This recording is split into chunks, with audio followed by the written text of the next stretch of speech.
हाय दोस्तों, देखिए दिया गया प्रश्न करा 1 किलोग्राम चावल का मूल्य 80 रुपया है तो 300 ग्राम चावल का मूल्य बताइए। दोस्तों करा 1 किलोग्राम चावल का मूल्य यदि 80 रुपया है तो 300 ग्राम चावल का मूल्य पूछ रहा है, तो हम लिखेंगे कि चूंकि 1 किलोग्राम चावल का मूल्य दिया गया है आपको 80 रुपया और आपसे पूछा 300 ग्राम का, तो दोस्तों देखिए पहले हम लिखेंगे यहाँ पर कि 1 किलोग्राम बराबर हमारा होता है 1000 ग्राम। यह फार्मूला होता है, सूत्र है। और फिर आप देखेंगे कि लिखेंगे आप 1 रुपया बराबर आपका होता है 100 पैसा। तो हम किलो को ग्राम में बदल लें और रुपये को पैसे में, तो देखिए हमारा हो जाएगा 1 किलोग्राम बराबर 1000 ग्राम, अर्थात हम यहाँ लिख सकते हैं कि 1000 ग्राम चावल का मूल्य बराबर देखिए 80 रुपया। तो अगर 1 रुपया का 100 पैसा तो 80 रुपया का हमारा कितना हो जाएगा 8000 पैसे। 8000 पैसे। तो अब चूंकि हमें निकालना है किसका 300 ग्राम का, तो पहले हम क्या निकाल लें 100 ग्राम का निकाल लें। तो जब 100 ग्राम का निकालना होगा हमें, तो हम 10 से इधर भाग देंगे। 10 से भाग देंगे, ये 0 से 0 कट जाएगा, अर्थात 100 ग्राम हो जाएगा। तो इधर दोनों पक्षों में हमें क्या करना पड़ेगा 10 से ही भाग देना पड़ेगा। तो इधर से भी एक 0 कट जाएगा, तो हमारा 800 पैसा हो जाएगा। अतः हमारा हो गया 100 ग्राम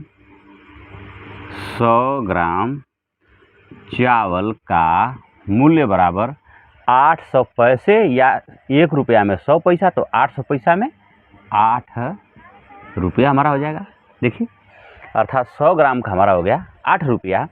तो अब हम लिख सकते हैं 300 ग्राम, यहाँ लिख सकते हैं आप पैसा, चूँकि इसलिए 300 ग्राम चावल का मूल्य हमारा हो जाएगा। अब इधर 3 से गुणा किया गया, 100 में 3 से गुणा किया गया तो 300 हो गया। तो हम 8 में क्या कर देंगे 3 से गुणा कर देंगे, अर्थात 8 त्रिके 24 रुपया। अर्थात 300 ग्राम चावल का दाम हमारा कितना हो गया 24 रुपया। यही हमारा आंसर हो जाएगा। यदि हम इसे दूसरी तरह से लगाना चाहें तो देखिए लिख सकते हैं आप, लिखेंगे यहाँ पर कि चूँकि 1 किलोग्राम चावल का मूल्य बराबर 80 रुपया है, तो कह रहा है कि 300 ग्राम चावल का मूल्य क्या होगा। प्रश्न पूछ रहा है आपसे, तो हम लिख सकते हैं इसे कि 1 किलोग्राम बराबर 1000 ग्राम, 1000 ग्राम। और लिख सकते हैं 1 रुपया बराबर 100 पैसा, 100 पैसा। तो देखिए जब 1 किलोग्राम बराबर 1000 ग्राम, तो अब हम इसको लिख सकते हैं 1 किलोग्राम चावल को क्या लिख सकते हैं 1000 ग्राम। तो यहाँ लिखेंगे हम 1000 ग्राम चावल का मूल्य बराबर, अब देखिए 80 रुपया, तो अगर 80 में हम 100 से क्या कर देंगे गुणा कर दें तो हमारा पैसा में निकल जाएगा।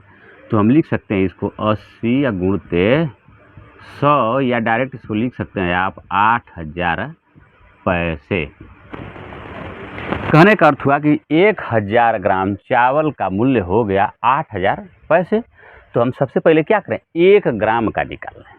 तो लिखेंगे हम यहाँ पे लिख सकते हैं आप कि चूँकि 1000 ग्राम चावल का मूल्य 8000 पैसे, इसलिए 1 ग्राम, अब 1 ग्राम का निकाल लें हम। तो लिख सकते हैं 1 ग्राम चावल का मूल्य बराबर देखिए इधर 8000 पैसे, अब बटा के 1000 ग्राम। 1000 ग्राम देखिए भाग देंगे हम, तो 1000 बट्ठे 8000, अर्थात 1 ग्राम चावल का 1 ग्राम चावल का मूल्य कितना हो गया 8 पैसा हो गया। तो अब इसे निकालना चाहें फिर लिखेंगे आप इसलिए 100 ग्राम। अब 100 ग्राम का आप निकालना चाह रहे हैं, यानी 1 में हम कितने से गुणा कर दिए 100 से। तो 100 ग्राम चावल का मूल्य बराबर देखिए इधर भी कर देंगे हम 8 में गुणा कर देंगे 100 से, अर्थात हो गया हमारा 800 पैसे हो गया। पैसे देखिए बेसिक चीज़ें हैं, 800 पैसे अर्थात 100 ग्राम चावल का मूल्य 800 पैसे का अर्थ हो गया कि 8 रुपया। 100 से इसमें भाग देंगे तो रुपया में बदल जाएगा। तो अब आपसे पूछ रहा है कि 300 ग्राम चावल का मूल्य, तो यहाँ लिख सकते हैं हम 300 ग्राम अर्थात 100 में हमने कितने से गुणा कर दिया 3 से, तो 300 ग्राम हो गया। तो 300 ग्राम चावल का मूल्य बराबर अब 3 गुणते 8 लिख सकते हैं या 8 गुणते 3 लिख सकते हैं, तो 3 बटे 24 रुपया। यही हमारा आंसर हो जाएगा। वीडियो पसंद आए तो वीडियो को लाइक कमेंट शेयर कीजिए। यूट्यूब पर देख रहे हैं चैनल को सब्सक्राइब कीजिए, फेसबुक पर देख रहे हैं पेज को फॉलो कीजिए।